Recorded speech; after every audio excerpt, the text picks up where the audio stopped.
5 things I bought na worth the money as a travel content creator. Number 1 on the list is yung gamit ko ngayon, yung aking DJI Osmo Pocket 3.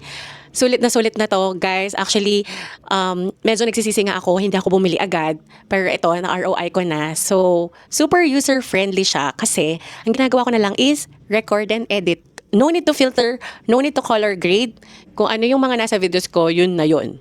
Number 2 on the list is my iPhone na 1TB. Medyo masakit siya sa bulsa kasi nga 1TB siya. Pero hindi ko na kailangan mag-worry sa iCloud subscription na may babayaran pa ako monthly para sa aking memory. Number 3 on the list is ang aking CapCut Pro and Canva Pro subscription. Okay.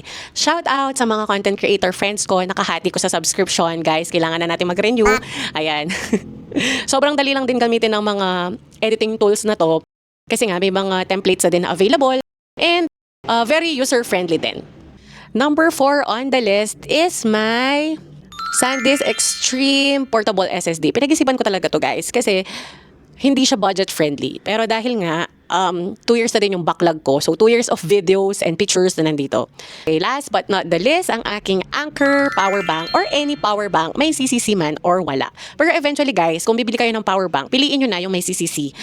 Kasi darating din tayo sa point na yung pupuntahan nating bansa, magre-require na siya ng may CCC marking.